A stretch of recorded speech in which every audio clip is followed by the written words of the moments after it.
Hi, my name is Stewart, co-president here at Guidebook. I joined the business back in 2015 and helped build the UK business from the ground up. I've always been passionate about events. My first job out of college, it was a sales role. I attended lots of different trade shows to find new business and build new relationships.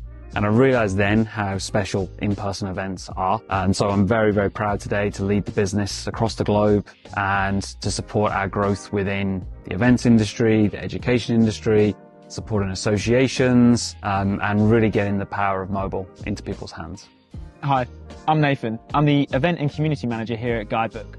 I've been working in the event industry for over 10 years now, building events of all sizes all across the globe. I also was a Guidebook customer, launched mobile apps across hundreds of events over multiple years.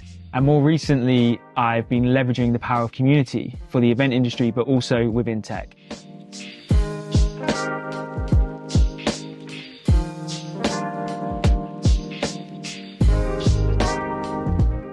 So, COVID, everything that's happened, why are events so important in 2024? I think there is something just incredibly real about events. You can't fake it, right? You think, especially today, with AI and so many benefits to AI, but people are definitely questioning what's real, what's not real. Did someone actually create this, or was this ChatGPT? I think, is this person real? Is this message from LinkedIn actually been sent by somebody or by a bot? So I think events actually are just more and more important because people are really they're crying out for that authenticity. So that to me is a major trend that's only gonna increase as AI gets better and people use it more and more. And then I think there's the whole kind of sort of community piece of people just want to get together. I think it's a human instinct that people want to get together. And events give you that opportunity in a world where maybe people are spending less time with each other. People are spending less time in the office, less time traveling. So I think those two things really jump out to me as why events are so important in 2024, but also just looking into the future. Yeah, absolutely. I think trust is a kind of difficult thing to gain as a business, more now than ever. I think people, like you say, what we're seeing or what we're hearing is not necessarily, we can't trust it, we don't know if it's believable, and in-person connection does something for trust that nothing else can do, right? You can have a conversation in a networking area, you can actually connect with a speaker who's presenting there and then, and build relationships. And to your point about community, something that I really believe in is, and something I've seen a lot change in the event industry, is that need for community. Mm-hmm. It's not just about building a one-time audience that you want to monetize and throw an event for.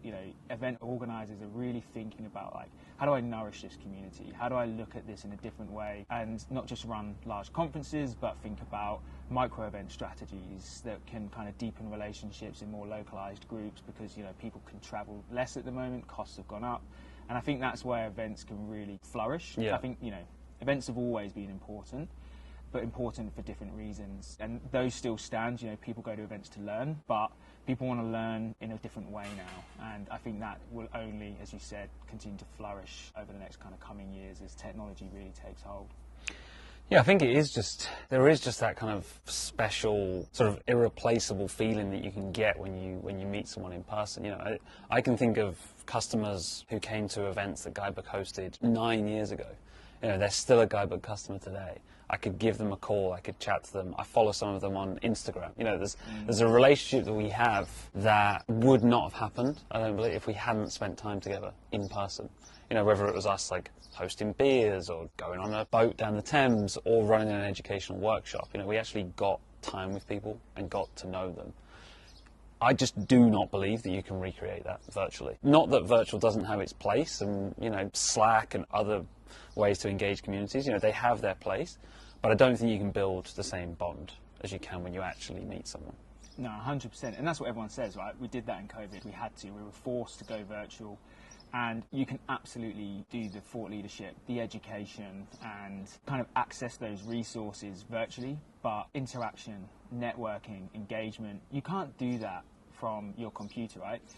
look at your calendar, it's super busy. You will pick out the 30 minutes you've got spare for the presentation you want to listen to the most. But when you're in a room with people for 2 days or a day or whatever it is, something else happens. And I started working events back in 2013, and that feeling of being in an event for a couple of days, by the second day everyone knows who each other are. You're having a better kind of type of conversation because you've done, you're through introductions, you're talking about what's not only happening at the event but how you're going to kind of leverage and use that in your office, and then that creates sparks that people can really start to resonate with. And I think what's really positive is how types of events are being treated differently now. Smaller conferences, depending on how you looked at them in the past, we're always trying to grow. But actually, we see value in half-day events, smaller conferences, 1 track and 10 track. And so I just think there's a lot more scope for what we strategize about when we're building our event plan. And that's, for me, really exciting. Well, I mean, we just experienced it ourselves, right? We just did a company retreat where, we got all of our Guidebook employees from across the globe out to North Carolina. And some of those people had never met before.